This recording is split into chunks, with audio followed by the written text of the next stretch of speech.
Este que veis en pantalla es uno de los máximos exponentes de nuestra literatura de aquí de Cataluña, también española. Jacint Verdaguer, eminente poeta, pero que también era conocido por ser un gran exorcista. De hecho, conocía muy bien el mundo de lo invisible, de las fuerzas ocultas. Era alguien que tenía un conocimiento realmente sagrado sobre la realidad y que sabía que existían otros mundos, pero que están en este. Jacint Verdaguer es uno también de los motivos de esta novela que hoy os presentamos aquí en Galaxia, que es Nexo, el secreto del A-Mor. Ahora nos explicará su autor por qué pone A-Mor. Nos acompaña en directo aquí en Galaxia Jorge Muñoz Parral. Jorge, bienvenido. Hola Alex, bueno, un gran placer estar aquí, tenía muchas ganas, la verdad que, bueno, como te comentaba, ¿no? Llevo aquí siguiéndoos desde el 2009 prácticamente, cuando empezasteis con la Caja de Pandora, cuando estabas en Boira Misterio, y bueno, la verdad que Nexo, mi obra, es también un resumen de muchos años de búsqueda, de ir a hacer viajes y de explorar pues, todos estos misterios que tenemos tan cerquita de casa y que muchas veces no nos damos cuenta, ¿no? Comentabas un poco de Jacint Verdaguer, y me gusta mucho esa frase que has comentado de Luart, ¿no? De que hay otros mundos pero están en este, y eso tiene mucho que ver con lo que es Nexo, ¿no? Nexo es, a través de la obra de este autor, tal vez un poco desconocida para la gente de hoy en día, pero claro, tenemos que entender que su obra es la Atlántida y es una obra que tiene mucha trascendencia en la obra de Antoni Gaudí, del arquitecto Antonio Gaudí, y por lo tanto de Eusebi Güell, que fue el gran filántropo y mecenas del modernismo catalán, y hablaban de, pues eso, ¿no? De una civilización ancestral que estaba muy cerca de la península ibérica, como bien dice Platón en el relato de la Atlántida. Y bueno, Nexo intenta seguir un poco estas trazas y estos vestigios que tenemos de un pasado ancestral y con mucho misterio que realmente, pues bueno, para mí es fascinante y creo que hay mucho que podemos hablar aquí. De esa conexión atlántica que al parecer tenemos y que perdura hasta nuestros días. Ahora hablaremos de ello, pero antes también me gustaría recoger una cita que podéis leer en este libro del propio Jacint Verdaguer, que es: el universo es infinito, todo empieza y acaba, aquí y allí, arriba, abajo, la inmensidad es abierta y donde tú ves un desierto, centenares de mundos destellan. Bueno, Kerouac, ¿no? Hay otros mundos, pero están en este. ¿Tú crees en eso? ¿Tú crees que hay otras dimensiones, otros planos de existencia? Sí, la verdad que yo en mis años de investigación, recuerdo cuando era pequeño y más pequeño, era bastante jovencito, empecé con 16 años o así, y me acuerdo que una noche, ¿no? Mirando las estrellas, dije, oye, tengo que descubrir qué hay de verdad en todo esto, ¿no? En todo esto del misterio, quiero saber qué hay de verdad, ¿no? Y si me preguntas un poco eso, que qué es lo que creo que existen otros estados de conciencia, otros probablemente estados alterados de conciencia a los que se puede llegar, y ese sería igual el principio o el motivo por el cual pues existe el chamanismo, ¿no? Han existido los oráculos, han existido las sacerdotisas, las pitonisas, ¿no? que veían el futuro, veían el pasado, ¿no? Creo que se puede acceder a otros estados de conciencia. Creo que eso tiene mucho que ver con lo que es la magia y con lo que es el chamanismo, y creo que existen ciertos puntos que son un nexo con otras realidades, y ahí viene un poco el motivo del libro, porque realmente Nexo está muy basado, tiene mucho, por ejemplo, del libro The Portal de Patrice Chaplin, por ejemplo, y habla un poco de estos, ¿no? De estos lugares de conexión en los cuales tal vez desaparece un poco la individualidad, desaparece un poco nuestro ego y nos fusionamos con un uno, ¿no? Con una unidad, y tenemos una visión pues, que sería lo que le llamarían antiguamente la iluminación, ¿no? Bueno, la mente, la visión del Espíritu Santo, la de Bekut en la Cábala, tiene diferentes nombres, pero es siempre el mismo concepto. Hablemos de la novela, ¿eh? La primera parte de la novela se desarrolla en Barcelona. Anna Leceville, que es la protagonista, la nueva jefa de restauración del MNAC, del Museo Nacional de Arte Contemporáneo, encuentra un mensaje oculto en el cuadro de Hércules buscando las Hespérides en la mansión Wade, que es el cuadro que ahora veréis allí en pantalla. Un mensaje oculto en este cuadro. ¿Qué mensaje oculto puede haber en este cuadro? Tampoco hace falta que hagas spoiler, no vamos a destripar la novela, pero ¿por qué este cuadro? Pues mira, la verdad es que la novela ha sido una investigación, o sea, habla sobre la investigación de dos protagonistas, pero al mismo tiempo también ha sido mi investigación en este tema. Y descubrí a través de varias informaciones que había recibido por varias vías que Gaudí, Verdaguer tenían un interés muy profundo en el personaje de Hércules, ¿no? Y me pregunté por qué. Y descubrí, por ejemplo, este cuadro muy poco conocido que antiguamente estaba colgado en el Palau Güell, estaba colgado en la fachada del Palau Güell, se veía desde la Rambla, ¿no? Habría que preguntarse cuál es el motivo por el cual Eusebi Güell decide colocar eso a la vista de todo el mundo. No es un lugar muy común para un cuadro, ¿no?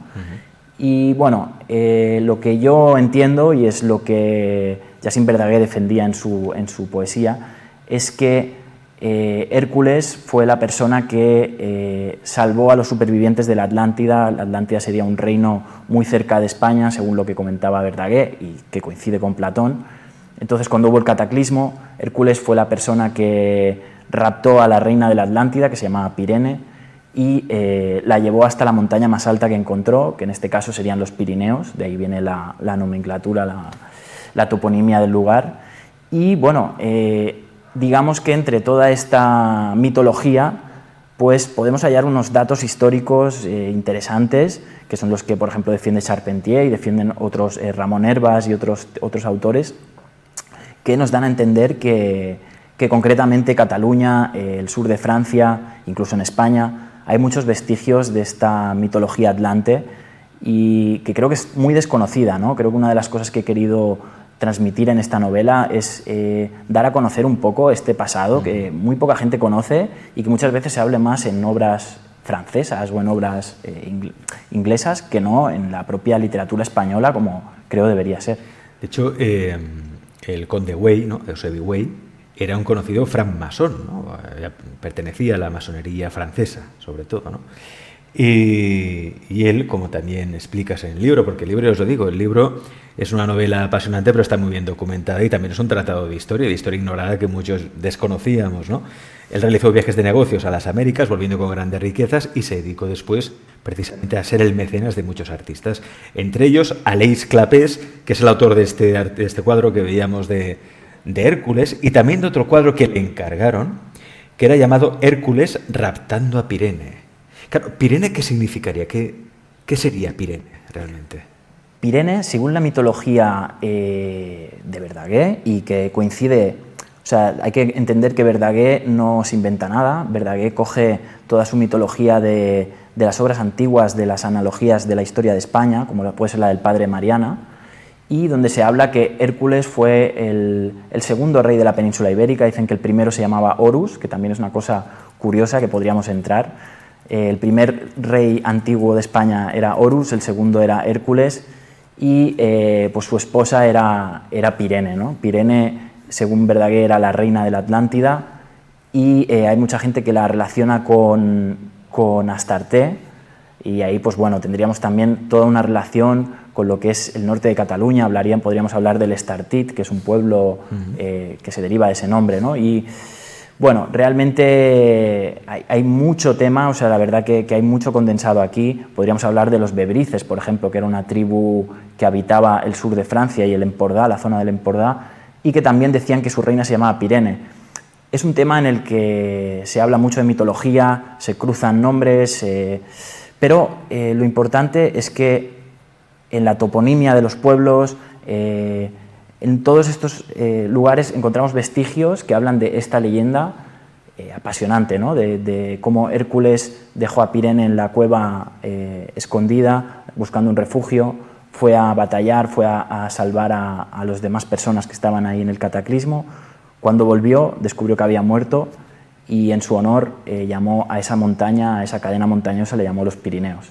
Qué bueno. Una historia bonita. Sí, de hecho, las teorías de Verdaguer apuntaban a eso, ¿no? Que la Atlántida había estado cerca de España. Algunos dicen que delante del estrecho de Gibraltar, ¿no? Las columnas de Hércules, y que además España sería heredera de la Atlántida, ¿no? De hecho, España, y esto además lo reseñas en el libro, es el lugar donde hay más dólmenes y menhires por metro cuadrado del mundo. Y todo tiene relación, porque vemos, por ejemplo, algunos dólmenes o menhires aquí en Cataluña que tienen un parecido asombroso con la construcción megalítica de Stonehenge, ¿no? Exacto, es apasionante, realmente es así. Yo esto lo vi hace tiempo, ¿no? Que si tú miras en un mapa del mundo, ves la situación de todos los menhires, ves que la mayor cantidad están en el sur de España, encontramos bastantes, van subiendo hacia el norte, en el sur de Francia, y van subiendo un poquito hasta Inglaterra, pero luego el fenómeno megalítico en el mundo desaparece. O sea, encontramos un poco en el norte de África, otro poco en Turquía, pero digamos que el foco principal de megalitismo del mundo está situado entre España y el sur de Francia, ¿no? Y concretamente ese dato, ¿no? Que el lugar donde hay más menhires por kilómetro cuadrado es en España, ¿no? Eso nos pone, más concretamente en el Cap de Creus, por cierto, que es muy, muy interesante, pero eso nos pone en un vestigio de que realmente es posible que estas construcciones hubiesen sido hechas por estos descendientes de la Atlántida y que hubiesen ido colonizando el resto de Europa. Hay un hecho científico que nos puede ayudar a entenderlo, es que hicieron un análisis genético a los individuos de las Islas Británicas y descubrieron que tenían genética procedente de la península ibérica. Es decir, los británicos y probablemente los constructores de Stonehenge vienen de la península ibérica, y eso nos linkearía con este origen atlante de esta civilización ancestral. Tenéis este libro, me lo están preguntando por aquí, Nexo secreto del amor. ¿Dónde lo pueden encontrar? El libro se puede encontrar en Amazon. De momento estamos mirando a ver si encontramos otras maneras de distribución, pero de momento está tanto en formato físico como en digital en Amazon, tanto en amazon.com como .es, lo pueden encontrar. Hay una parte esencial de la historia de la Atlántida, en el caso de que existiera, porque hay gente que lo pone en duda, es como todo, ¿no? Aquí todos tienen su teoría. Lo que pasó justo con el hundimiento de la Atlántida, ¿no? En este libro podemos encontrar una respuesta a lo que pasó realmente con Atlántida. Realmente fue un diluvio universal, fue una inversión de los polos magnéticos. ¿Qué pasó con el continente, el viejo continente, ¿no? ¿Qué pasó con ese continente? Bueno, quiero decir, este libro es la primera parte de lo que espero que vaya a ser una trilogía. De hecho, ya tengo la segunda bastante adelantada. Se habla bastante de la Atlántida. No se trata tanto de lo que son los temas del por qué sucedió. Yo creo que hay una pequeña confusión.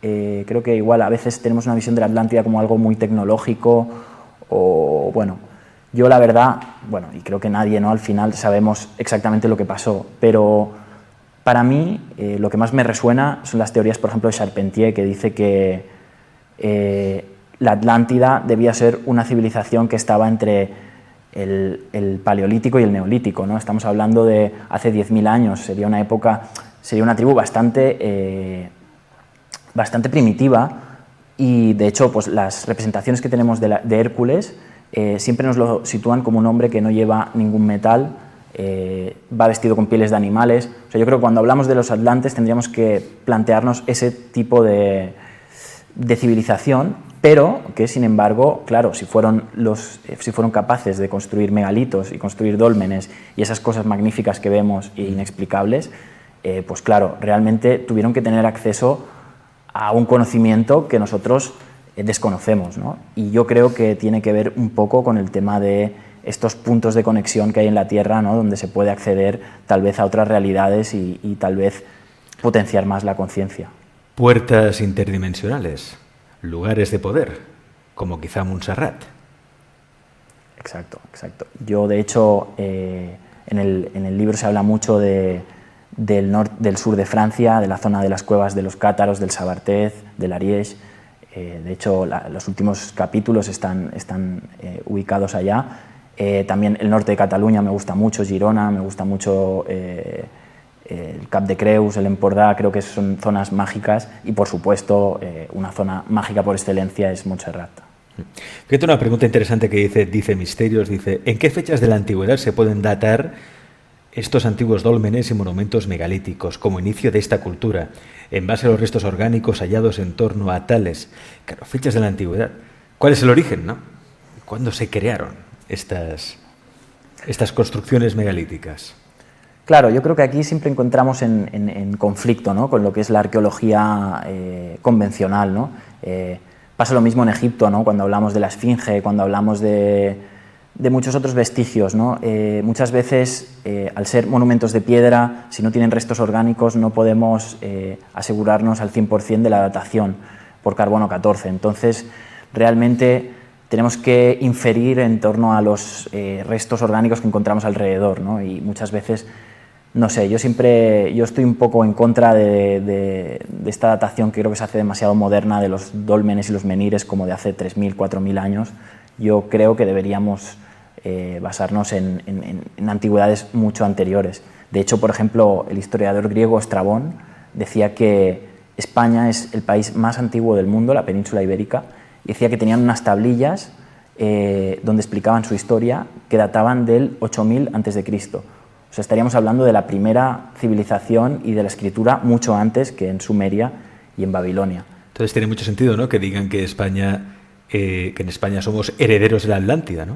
O sea, el país más antiguo del mundo moderno que conocemos, ¿no?, mundo contemporáneo.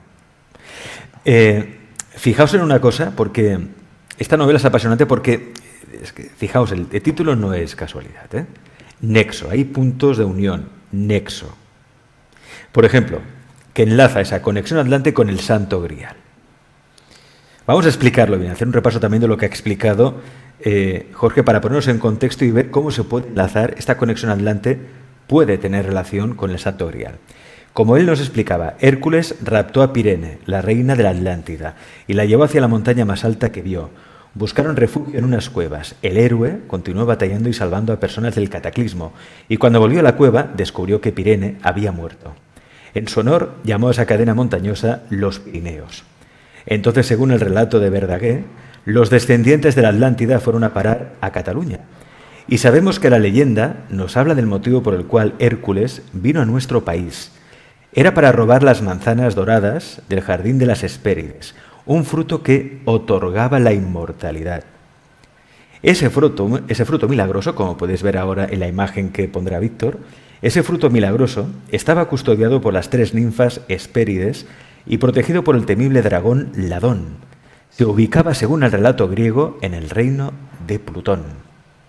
Lo curioso es que para acceder a este reino debías vencer al temible dragón de 3 cabezas llamado Cerbero. ¿Cerbero o Cancerbero? Ahora tengo la duda. Cerbero. Cerbero, sí, según algunas mitologías se habla de Cerbero y bueno, es lo que continúa, ¿no? Que Cerbero, hay un pueblo en el Cap de Creus que se llama Cervera, ¿no? Y muy interesante. Es que todo enlaza, todo conecta. Cerbero, Cervera. Y una vez vences a ese dragón de 3 cabezas, accedes al puerto del Buey. Y es curioso porque en el Cap de Creus, en Cataluña, tenemos un pueblecito, como tú decías, llamado Cervera, y justo al otro lado llamado Portbou, que en catalán quiere decir Puerto del Buey. Exacto. Y lo más curioso de eso, Alex, es que cuando tú entrabas en ese jardín de las Hespérides, ese vergel paradisíaco, encontrabas las 3 ninfas Hespérides que bailaban alrededor del árbol que otorgaba la vida eterna, y ese árbol estaba protegido por Ladón, por un dragón. Tenemos que, justo muy cerca del Cap de Creus, tenemos Figueras, que es un pueblo, una ciudad, que remite al higo, ¿no? Que el higo es llamado el fruto del Edén, según la Cábala, ¿no? En la Cábala se entiende que no sería una manzana lo que provocó la caída de Adán y Eva, sino que estaríamos hablando de un higo. Entonces, el higo remite a toda esta mitología, y justo al ladito hay un pueblo que se llama Lladó, ¿no? Que es Ladón. Yo creo, siguiendo las teorías por ejemplo, de Ramón Hervás, creo que el reino de Plutón, el jardín de las Hespérides, se ubicaba en esta zona, que es justo la zona en la que pues, Hércules también vino con Pirene, y bueno, también podríamos hablar de Girona, que es donde el reino del rey Gerión, ¿no? Sí. Entonces estamos viendo todo el rato nombres, Astarte, que sería el Estartit, que lo tenemos allí, O sea, es fascinante porque realmente encontramos muchísimos nombres y bueno, ya podríamos hablar incluso de la mitología egipcia, ¿no?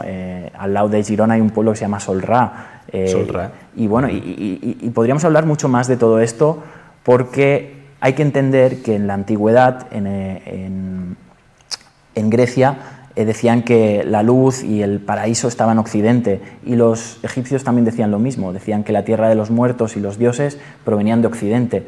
Entonces, bueno, tal vez las antiguas leyendas no estuviesen tan locos, ¿no? Y tal vez estuviesen mencionando unos remanentes de esta cultura atlante. Antes, bueno, lo acabas de decir, ¿no? La toponimia, el nombre de los pueblos o de las ciudades, no se dan por casualidad. Tienen un origen, tienen un sentido. Antes lo decías, ¿no? Por ejemplo, Astartit, en referencia a la diosa Astarte, también conocida como Pirene. La Scala, la escalera de Jacob. Ultramort, inmortalidad.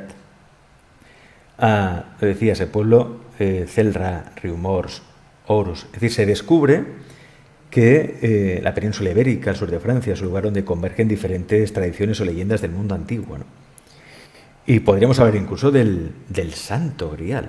Quién sabe si entre esos pueblos, lo que sería o lo que fue el reino de Platón, estaría el Santo Grial, aquel cáliz que bebiendo del cual podríamos ser inmortales. Muy interesante, sí. Es que bueno, esto es algo que también la novela es que se ha ido casi escribiendo sola, ¿no? Y al final un misterio me ha llevado a otro. Yo ya tenía muchas conclusiones más o menos adelantadas, pero bueno, con la novela he acabado de arredondear un poco todo, ¿no? Y sí que es verdad lo que dices, que es que hay varios mitos, por ejemplo, las manzanas de oro de la inmortalidad, podemos hablar del vellocino de oro, que también es un mito muy parecido y donde se habla de la tribu de los bebrices, que también habitaban en esa zona. Podríamos hablar del caldero de Luc, que era pues, también en el sur de Francia, el caldero de los celtas de la vida eterna. Podríamos hablar del Santo Grial, que es un cuento, un mito que se desarrolla principalmente en la Corona de Aragón y se desarrolla principalmente en los Pirineos, donde tenemos las primeras representaciones del Santo Grial del mundo, ¿no? Entonces, vemos todos estos fenómenos que todos remiten a la inmortalidad, ¿no? Y a un fruto, un objeto que su objetivo es darte la inmortalidad. Incluso luego también podríamos hablar de la cábala, ¿no? Que la cábala nace y se desarrolla en España, ¿no? Entonces, creo, y según la hipótesis que defiendo en Nexo, creo que no se refieren a un objeto que dé la inmortalidad física. Creo que al final, no sé, igual puede ser que haya alguien que no, pero creo que la mayoría, casi todos, acabamos muriendo de viejos. Entonces, creo que lo que se refiere es que existen algunos lugares, existen algunos rituales, existen algunas maneras en las cuales se puede acceder a un estado trascendente en el cual se elimina el ego, eliminas tu identidad, y al eliminar tu identidad y eliminar tu yo y fundirte en el todo, digamos que dejas de ser tú. Entonces, al dejar de ser tú, digamos que es como muerto, ¿no? O muerto y renacido, ¿no? Podríamos hablar también de los ritos de muerte y renacimiento, ¿no? Y al final esto es, si no has sido tú, si has existido y has sido el todo, digamos que has sido inmortal, ¿no? Porque has sido parte del todo. Y creo que un poco, para mí eso es lo que se representa la inmortalidad y la búsqueda de la inmortalidad. Es la búsqueda de estos puntos de conexión, de estos portales o de estos puntos de nexo. Precisamente estos puntos de conexión, estas representaciones de las leyendas del mundo antiguo, de los mitos, los podemos encontrar en una obra que Gaudí, Verdaguer y Eusebi Güell realizaron juntos con la intención de hacer una obra de arte que uniese poesía y arquitectura, ¿no? Llamada Los Pabellones Güell, que ahora veréis en pantalla, Hort Hesperidum, que es el jardín de las Hespérides. Ahí, por ejemplo, podemos ver al guardián del jardín de las Hespérides, el dragón Ladón, y otras representaciones, ¿no?, de lo que estamos hablando. Exacto. Es muy interesante la obra de Gaudí. La verdad que yo no era muy experto en Gaudí, nunca había profundizado demasiado, y la verdad que es impresionante la obra del arquitecto, su simbología y todo el conocimiento que oculta, ¿no? Creo que muchas veces... Mira, ahí vemos, por ejemplo, el dragón Ladón, es el que veis ahora en pantalla. Ese sería el dragón Ladón. Exacto. Sí, mira, yo un poco la idea de Nexo era hacer como... ¿no? Por ejemplo, mientras el Código Da Vinci está basado en la obra de Da Vinci, pues bueno, mi intención inicial era hacer como una especie de Código Da Vinci basado un poco en la obra de Gaudí, todo, y que me ha llevado mucho más allá y no tiene tanto que ver solo con lo que sería, pues bueno, ¿no? Un código Da Vinci, pero realmente el punto es este, ¿no? Que es que Gaudí oculta muchos conocimientos, mucha simbología masónica, en parte yo creo por Eusebi Wey, y sobre todo una cosa que es muy importante en Nexo, que son las correlaciones astrológicas.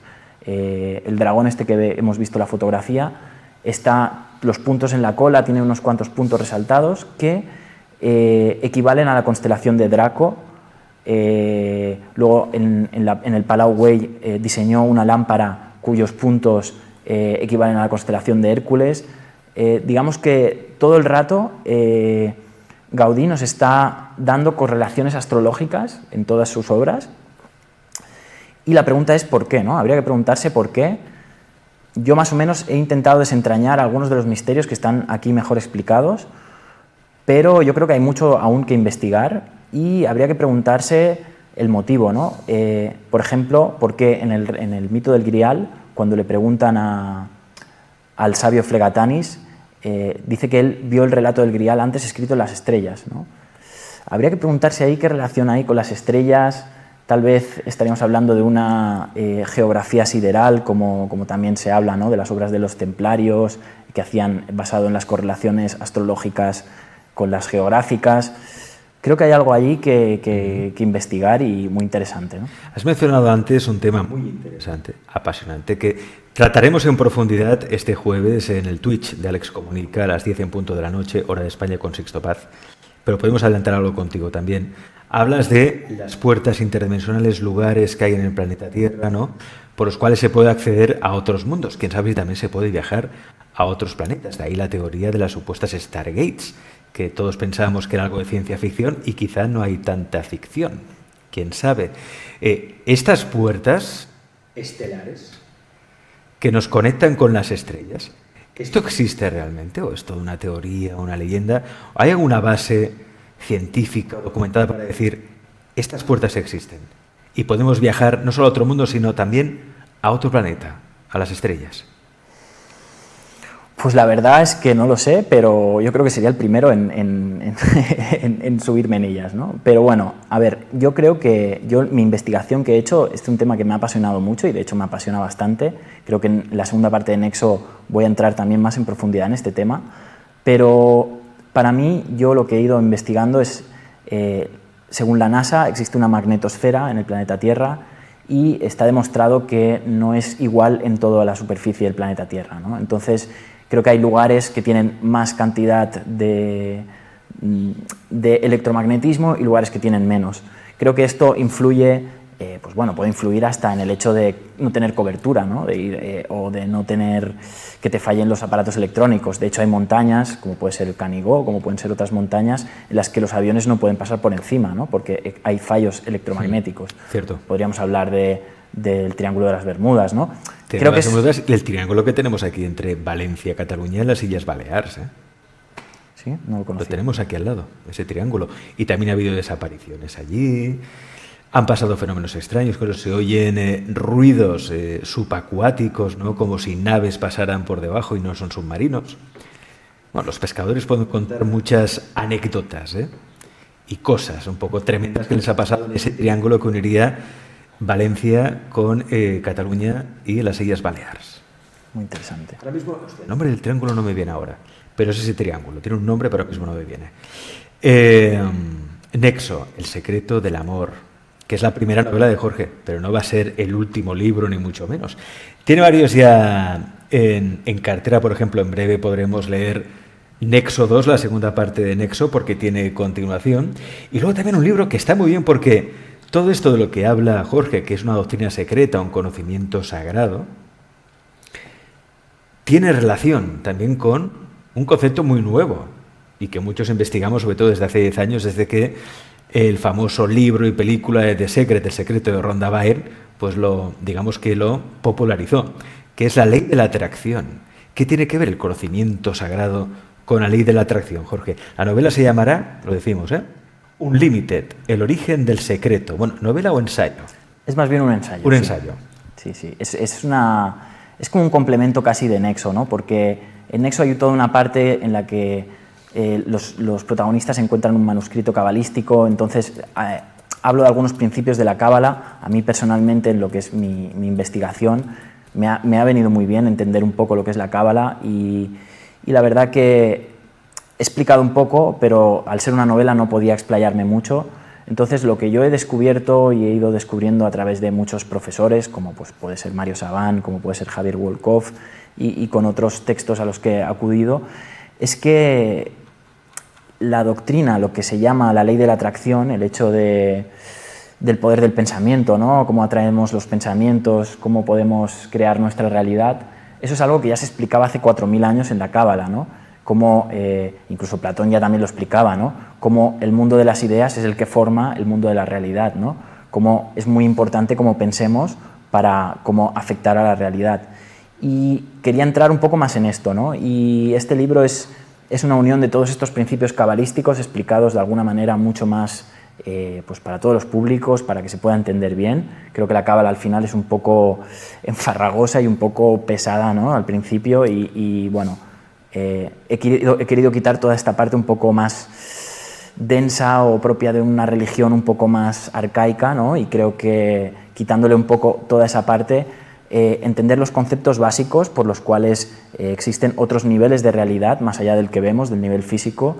Entonces, según la Cábala, si nosotros podemos acceder a ese nivel, las bendiciones, los milagros, la abundancia, se consigue primero en el mundo de arriba, se consigue primero en un mundo mental y espiritual, y luego se transmite a la tierra. Y hay unos ciertos principios que creo que, por eso me decidí a escribir el libro, porque creo que muchas veces no hacemos todo lo contrario a lo que antiguamente se decía que teníamos que hacer, ¿no? Tal como es arriba es abajo, ¿no? Exacto. Se materializa en el mundo de lo mental o de lo espiritual, en el mundo de lo etérico, no de lo invisible, y luego se materializa en el mundo material. ¿Tú lo has experimentado eso, Jorge? ¿Tú has accedido a otros planos, a esos planos? ¿Sí? Bueno, he accedido, mira, te puedo decir que he accedido en lo que es materializar sueños, lo he conseguido. De hecho, bueno, esto mismo es un sueño, ¿no? Pero hay muchos otros que he conseguido y ha sido un poco a través de desglosar, o sea, igual lo he hecho inconscientemente y luego me he dedicado a desglosarlo y decir, vale, ¿por qué me ha pasado esto, no? ¿Por qué he conseguido esto? Y al final pues te das cuenta de que existen unos ciertos principios, ¿no? que si los cumples pues es mucho más fácil que se dé, ¿no? Y luego el acceso a otros estados mentales, pues bueno, sí, no soy un experto meditando ni nada, ¿no? Pero creo que desde pequeño pues tengo esa intuición, ¿no? Y creo que existen otras realidades.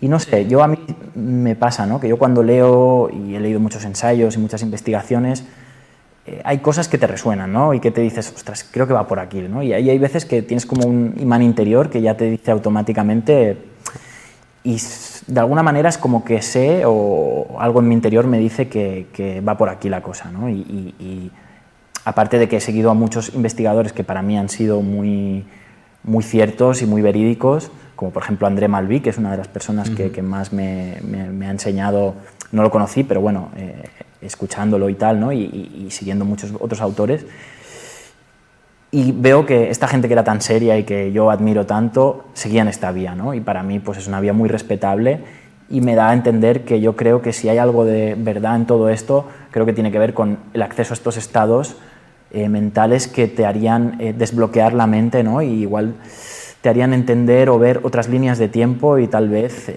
pues bueno, sería la manera de explicar pues cómo conseguimos hacer las pirámides o cómo conseguimos hacer estos monumentos en los cuales hay muchas cosas que no tienen un sentido lógico, ¿no? Volvamos a lo que decías de materializar los sueños, porque aquí hay mucho interés. De hecho, en el chat dicen, oye, que explique cómo lo hace. ¿Cómo lo haces tú para materializar sueños? Tú dices, a veces es un proceso inconsciente, es cierto. Te das cuenta después, cuando los consigues, dices, pero si esto es lo que yo deseé con tanta intensidad, tanta fuerza, que yo me lo imaginé y sentí que aquello ya existía, ya lo tenía, y de repente conecté con aquello y al poco tiempo se ha dado, ¿no? Que a veces lo hacemos de manera no premeditada, pero lo bueno es que lo puedes premeditar, finalmente lo puedes provocar. Ponme ejemplos de cómo lo hiciste y cómo lo conseguiste. Te puedo poner, por ejemplo, un ejemplo que se dice también en la Cábala que no se tiene que hacer en este caso, que es, por ejemplo, pedir, ¿no? Muchas veces nos dedicamos a pedir. Yo creo que bueno, no sé el porcentaje de gente que es creyente en el mundo, ¿no? Pero creo que de las porcentaje que es creyente casi todo el mundo pide, ¿no? Cosas a Dios, quiero esto, quiero lo otro, ¿no?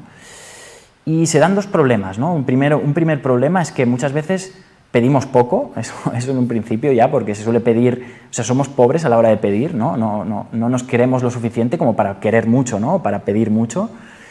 Y luego el hecho de que pedir te presupone en un estado de ausencia, de carencia, ¿no? Entonces, realmente no se trata tanto de pedir, sino más bien de tener confianza en que lo puedes conseguir, ¿no? Y tener plena confianza y fe en ti mismo para saber que lo puedes conseguir y de que por muchas derrotas que tengas, o sea, toda la gente que ha sido, en el libro este que voy a sacar, hago mucho seguimiento de muchas personas exitosas, de muchos emprendedores, y todos son caminos que están llenos de derrotas, de cosas malas, ¿no? Y ninguno de ellos pensó en ningún momento en claudicar, ¿no? Y pensó en ningún momento en dejarlo, ¿no? Yo creo que ahí es donde está la clave del tema, ¿no? La clave está en tener plena confianza en que se puede conseguir, en luchar y sobre todo en pensar. Y luego en no malgastar la energía en cosas innecesarias que, por ejemplo, ya te habla en la cábala, ¿no? Por ejemplo, uno de los peores pecados en la cábala es hablar mal de alguien, ¿no? Yo creo que, y es un virus, yo creo que este es el verdadero virus de la humanidad, ¿no? Que todos, tarde o temprano, caemos de que nos juntamos 2 o 3 y acabas hablando mal de alguien, ¿no? O de un político o de quien sea, ¿no? Nos pasamos el día hablando mal de las personas, cuando en realidad lo que estamos haciendo es transmitiendo una energía de negatividad que al final te acaba afectando, ¿no? Y realmente sería mucho más inteligente gastar esa energía en perseguir tus sueños, en perfeccionarte, en ser mejor persona y no mirar tanto lo que hace mal el otro, ¿no? Un sueño hecho realidad, este libro que ya puedes conseguir en Amazon, también a través de tu página web. Bueno, ahí tienen los enlaces, ¿no? Si entran en tu página web, ahí tenéis el enlace y toda la información. Nexo, el secreto del A-More, de Jorge Muñoz Parral. Dentro de poco ya saldrá la segunda parte, ¿eh? Y en breve, en pocos meses, saldrá este libro que es Unlimited, el secreto, ¿no?, sobre la ley de la atracción. Bueno, realmente es Unlimited, el origen del secreto, la doctrina oculta detrás de la ley de la atracción. Jorge, bueno, pues cuando saques este libro, cuando lo publiques, vienes aquí al programa y nos cuentas, ¿eh? Venga. Cuentas precisamente pues cómo hacer funcionar, ¿no? Cómo podemos aplicar realmente la ley de la atracción en nuestra vida, que funciona, os lo digo yo, funciona. A veces funciona demasiado bien, porque ten cuidado con lo que deseas, que se acaba cumpliendo. Porque hacer la ley de la atracción, el problema es cuando la ley de la atracción la pones en funcionamiento sin querer y atrae realidades negativas a tu vida, las profecías autocumplidas. Es que eso es verdad, porque hay mucha gente que es experta en atraer lo que no quiere, pero ya está utilizando la ley de la atracción, sí. Está utilizándola para atraer todo lo que no quiere. O sea, la ley de atracción existe y está funcionando continuamente. Ahora, es cuestión tuya si quieres atraer realidades agradables, positivas u otra cosa. Jorge, muchas gracias por estar en Galaxia. Gracias.